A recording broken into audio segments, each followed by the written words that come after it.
Welcome back everybody to another pomade review, and today we take a look at another classic oil-based pomade, and our pomade for today is Lucky Tiger Cru-Butch.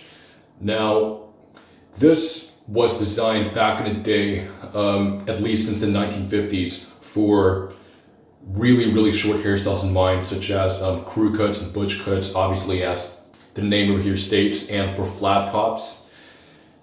But you can obviously use it for slicker styles as well. Even Elvis Presley himself used Lucky Tiger Cru-Butch for the front and sides of his hair. Now this is a 3.5 ounce plastic jar, which is a really sturdy plastic jar in my opinion. You would see the Lucky Tiger, the modern Lucky Tiger logo over here with Cru-Butch control wax for short styled haircuts. And you would also see a little cartoon of a guy with a flat top and a bow tie, and the same guy on the side over here on the right with the Lucky Tiger slogan, "Have a lucky day."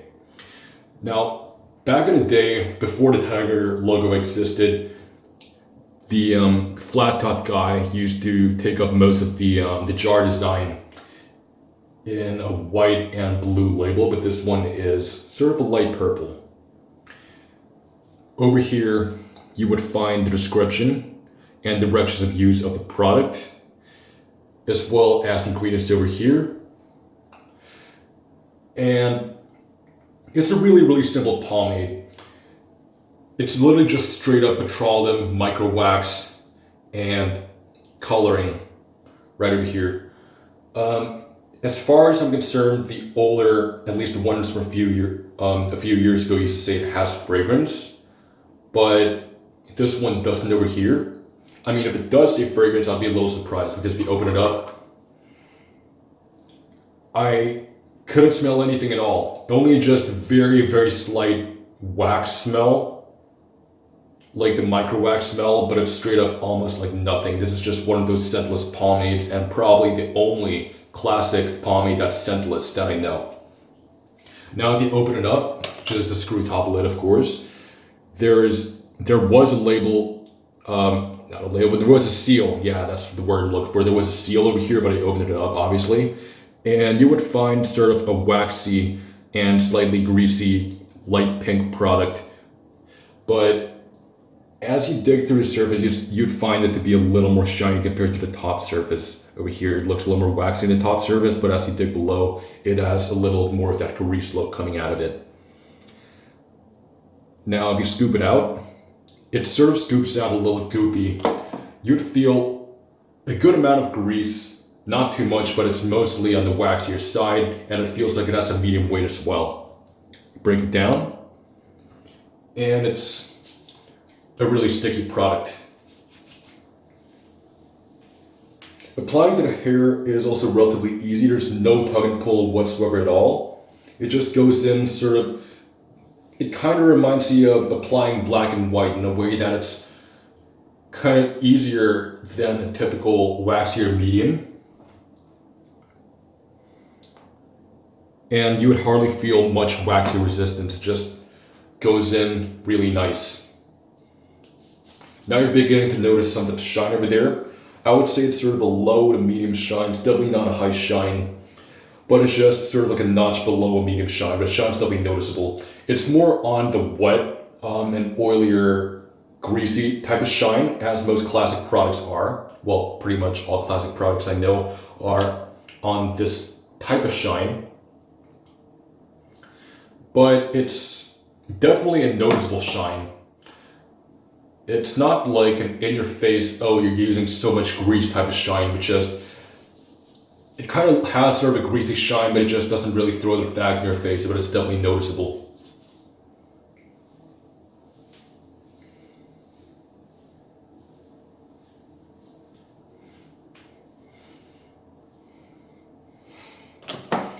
So, slicking it back, you'd initially feel a bit of a slightly waxy resistance, and you definitely feel stickiness from it.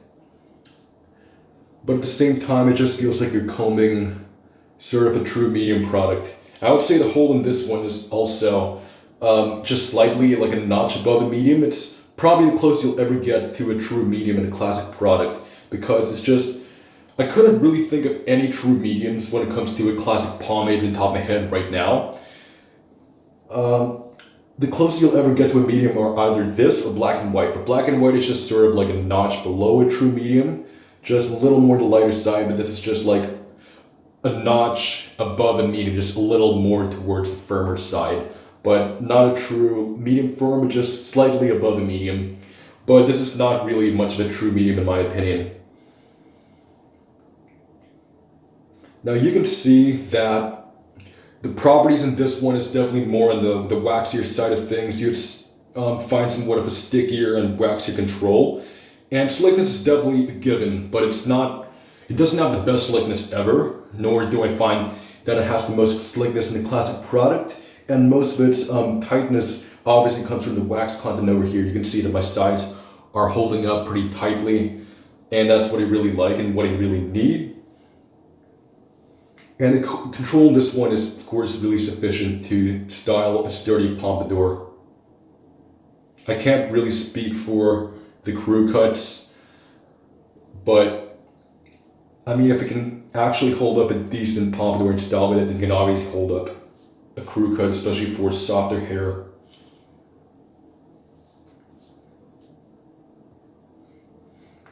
It is not exactly sort of it's definitely more lightweight than New Nile, and just basically, I would say it's somewhere between black and white and New Nile, just really in between there.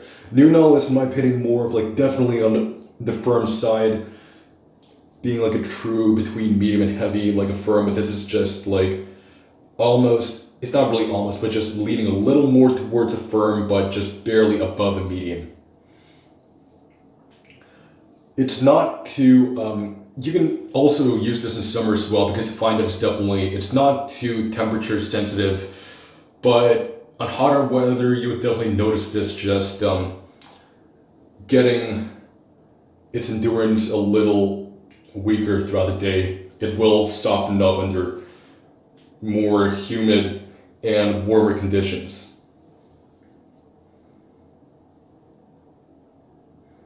But you can really style a natural palm shape with this, and even, of course, Elvis Presley's palm.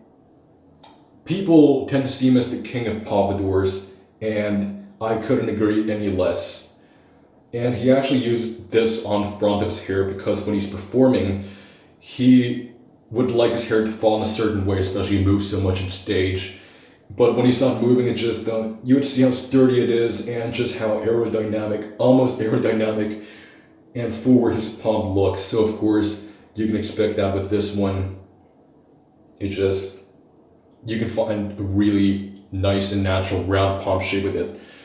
But according to some of the older people who have actually used the modern version of this one, they say the formula has changed compared to how it was back in the day, and it was actually a little modernized, but it can't speak for this, but in my opinion, it performs pretty well actually. I mean, it's not super good, but it's definitely sufficient. I love the tightness out of this. You have a decent amount of control, great amount of control for actually styling a traditional pompadour, and the best part, the shape, and the shine on it is definitely, I would say it's probably like a notch above Dak's Waving Room, which has sort of like a lower greasy shine. There's like a lower medium greasy shine to it. But I'm done styling with it right now, and I'll just show how the pomade looks in my pompadour. You can see that I have an average height, so given that this is a medium weight, nice form with my pompadour.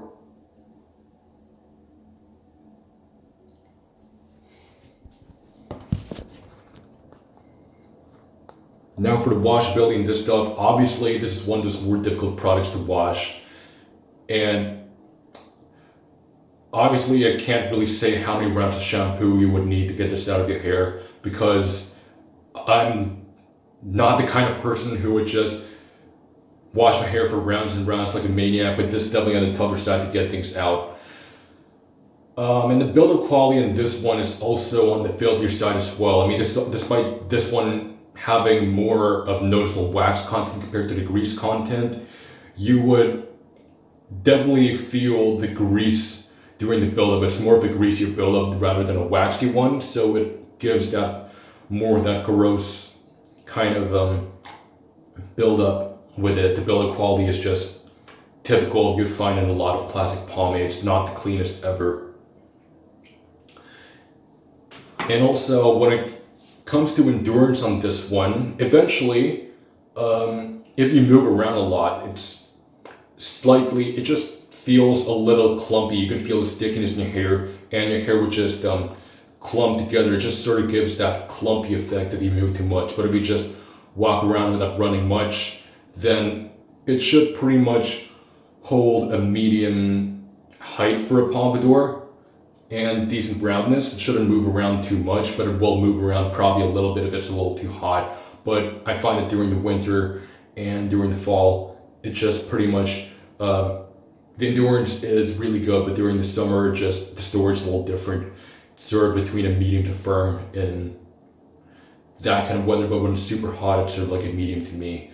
But again, this is not too temperature sensitive. It's one of those that actually holds up relatively well, even in more humid climates and anything that's during summer type weather. But of course, you would definitely feel some greasiness in your hair. So there is not really much to say about this product. I would say, yeah, it is a good product, but there's nothing about it that will wow you. The most iconic thing about this is just the fact that it's scentless. The only classic pomade I know that actually pretty much has no scent to it. This is not a bad thing per se, but for those of you scent junkies who just like to splash on some cologne, this might be a good thing for you to just not let the scent of a pomade clash with whatever cologne you're using. But if you really want the scent in your hair, you can pair it up with the hair tonic, which has a really strong masculine citrusy scent that I really like. And yeah, I actually really do enjoy the hair tonic. I mean, this is not the most well-known classic pomade ever. I mean, when you say classic pomade, most people would think of Murray's, Dax, Black and White, and Royal Crown and stuff like that, but Lucky Tiger would not really pop into our minds as the first thing. Hell, even if you say Lucky Tiger, at least to people I know in the European pomade community, we would think of the hair tonic first. Just phenomenal stuff. It's top tier. In my opinion, it's probably my favorite alcohol-based tonic. I love it a lot.